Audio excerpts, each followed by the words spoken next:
आपके साथ निकिता कश्यप। बुलेटिन की शुरुआत करते हैं। शिमला में रोजगार मेले का आयोजन किया गया। मेले में केंद्रीय मंत्री अनुराग ठाकुर ने 180 युवाओं को नियुक्ति पत्र प्रदान किए। वहीं आपको बता दें 43 स्थानों पर आज छठे रोजगार मेले का आयोजन किया गया। वहीं देश के 70,000 युवाओं को रोजगार मेले में नियुक्ति पत्र दिए गए। वहीं आपको बता दें प्रधानमंत्री मोदी ने वर्चुअल रोजगार मेले को संबोधित भी किया। रोजगार मेले के बाद मीडिया से बातचीत में अनुराग ठाकुर ने कांग्रेस पार्टी से लेकर हिमाचल प्रदेश की सुक्खू सरकार पर जमकर हमला बोला। उन्होंने कहा कि प्रधानमंत्री नरेंद्र मोदी ने युवाओं को रोजगार के अवसर प्रदान किए। भारत पूंजीपति रिकॉर्ड स्तर पर पहुंचा है।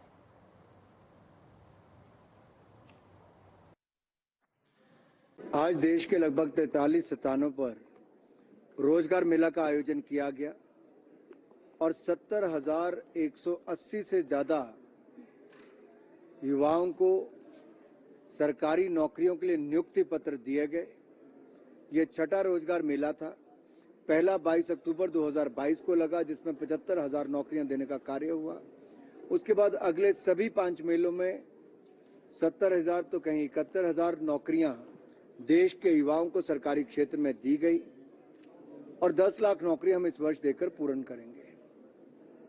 मोदी जी की सरकार जहां रोजगार स्वरोजगार के नए अवसर खड़े कर रही है, वहीं विदेशी पूंजी निवेश भी पिछले 2 वर्षों में रिकॉर्ड स्तर पर गया है।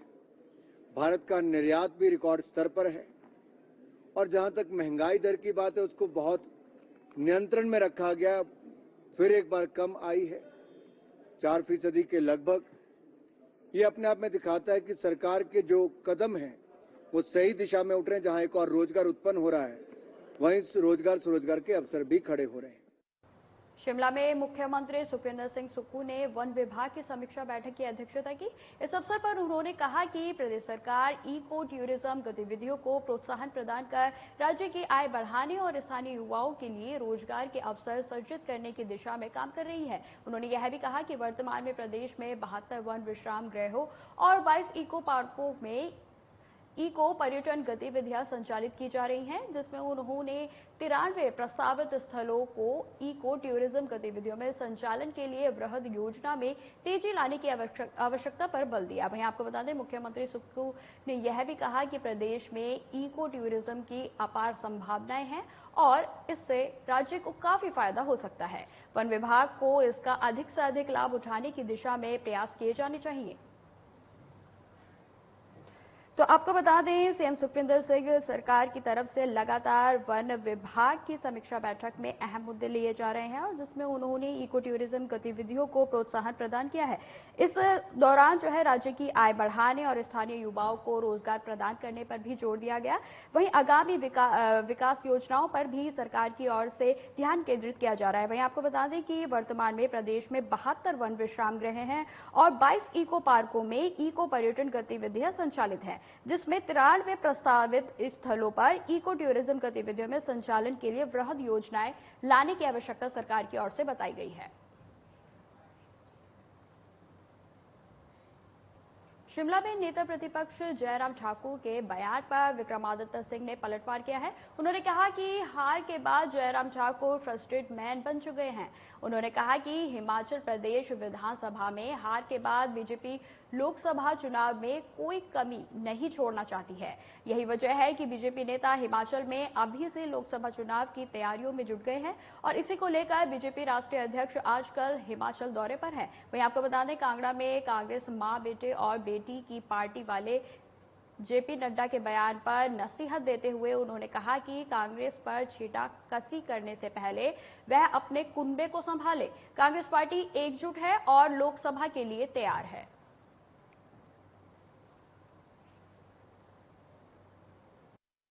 उनकी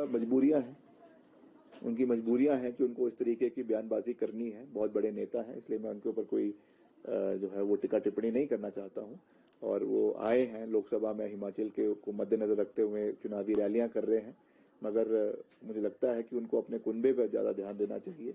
जिस तरीके से जो अंतरकला से भाजपा गुजर रही है आज के दौर में, उस समर्थन के साथ कार्य कर रहे हैं, हिमाचल के मुद्दों को उठा रहे हैं, सकारात्मक तरीके से केंद्र सरकार से भी जो है वो हमारे मसलों को उठा रहे।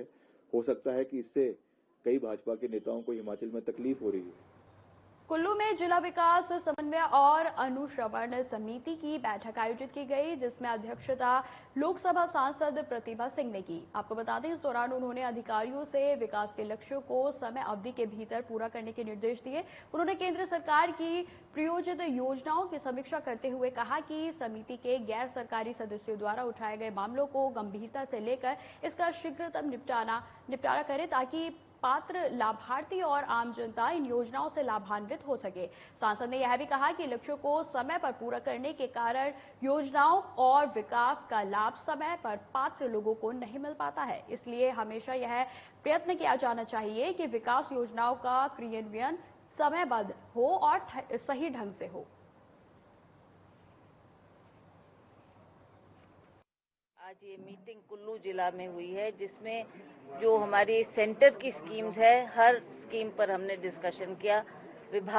अन्य विभाग के अधिकारी लोग आए थे, उन्होंने हमको अवगत करवाया कि कितना उन्होंने उस पर पैसा स्पेंड किया, कितनी प्रोग्रेस हुई और किस तरीके से कई डिफिकल्टीज जो पिछली बार हमारे सदस्यों ने रेज की थी, कैसे उनको सॉल्व किया गया। आज की मीटिंग में कुछ फ्रेश इश्यूज थे जो हमारे नॉन ऑफिशियल्स थे, उन्होंने रेज किए। जो हमारे सदस्य थे उन्होंने अपनी पंचायत के, अपने इलाके की जो चाहे वो सड़कों से संबंधित है, पीने के पानी से, सिंचाई के पानी से संबंधित जो समस्या है उसको रेज किया। धर्मशाला में भांग की वैध खेती को लेकर विभिन्न हितधारकों और जनप्रतिनिधियों से चर्चा के लिए जनसंवाद कार्यक्रम का आयोजन किया गया। इस दौरान प्रदेश में भांग की वैध खेती को लेकर चर्चा की गई। विकास मंत्री जगत सिंह नेगी ने कहा कि सरकार भांग की वैध और वैज्ञानिक खेती पर प्रदेशवासियों की राय लेकर समाज और राज्य के व्यापक हित में बहुत जल्द कारगर नीति लाएगी। वहीं उन्होंने यह भी बताया कि हिमाचल का वातावरण औषधीय गुणों से परिपूर्ण भांग के उत्पादन के लिए सहायक है।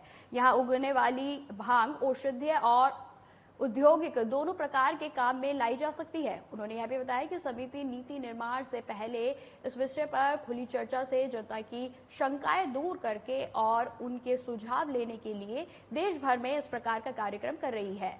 वहीं प्रदेश के लोगों से वार्तालाप कर नीति निर्धारण के लिए उनकी राय लेने का यह प्रदेश में पहला उदाहरण है।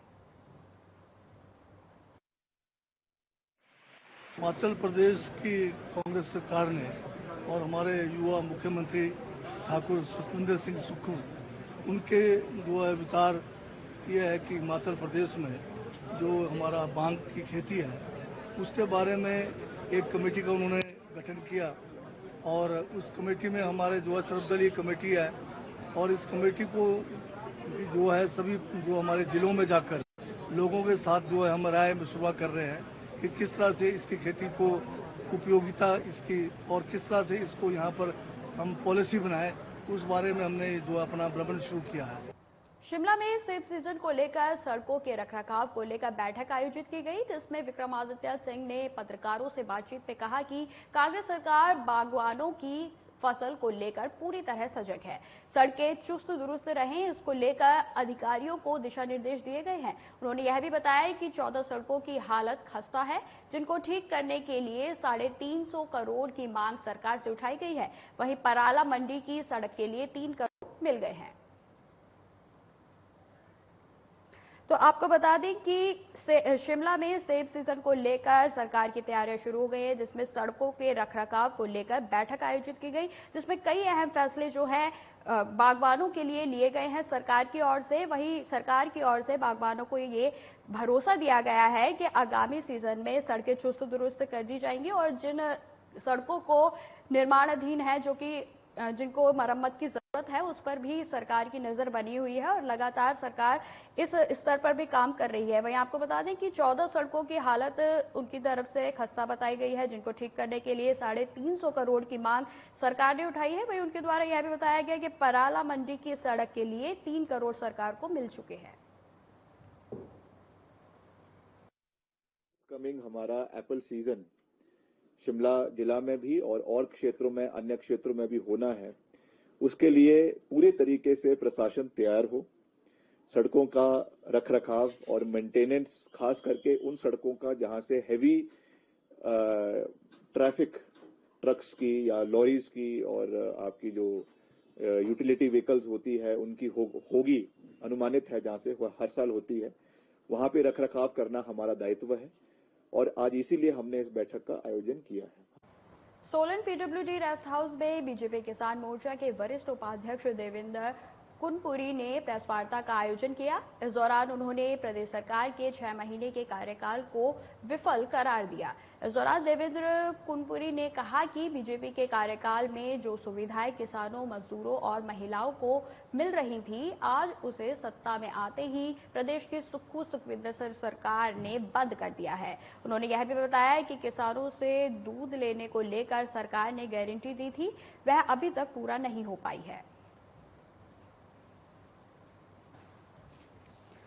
तो आपको बता दें कि बीजेपी किसान मोर्चा का कांग्रेस पर वार है। उन्होंने जमकर कांग्रेस पर निशाना साधा, जिसमें उन्होंने बताया कि देवेंद्र कुनपुरी ने कहा कि बीजेपी के शासन में लोगों को सभी सुविधाएं मिल रही थी, योजनाएं मिल रही थी, विकास कार्य हो रहे थे, लेकिन जैसे ही सत्ता में कांग्रेस की सरकार आई है, कुछ भी स्कीम्स जो है वो नहीं मिल रही है। मतदान केंद्र पर किसान मोर्चे के हमारे प्रहरी है 5-5 लोग, हम उनको कॉल दे रहे हैं, अभी बैठकें हमारी हो रही है कि वो हर बूथ पर घर घर जाएं किसान प्रहरी, और किसान जो सरकार 6 महीने हो गए हैं इनकी नाकामियां हैं उसको गिनाएं बुनाएं और घर घर जाने का दस्तक हर परिवार कार्यक्रम किसान मोर्चा चलाने वाला। 24 में तो लोग इंतजार में हैं, होटलों पर, ढाबों पर, चौराहों पर, हर बस में एक चर्चा है किसानों में, हर महिलाओं में 1500 हर महिला को न मिलना और मजदूर का पैसा लाभ न मिलना, और किसानों के लिए उर्वरक हैं, किसानों के जो औजार हैं, कृषि औजार, उनके टैंक बनाने का कार्य है, ब्लॉक में जो धन न आना। फिलहाल इस बुलेटिन में इतना ही। जाते जाते एक नजर सुर्खियों पर।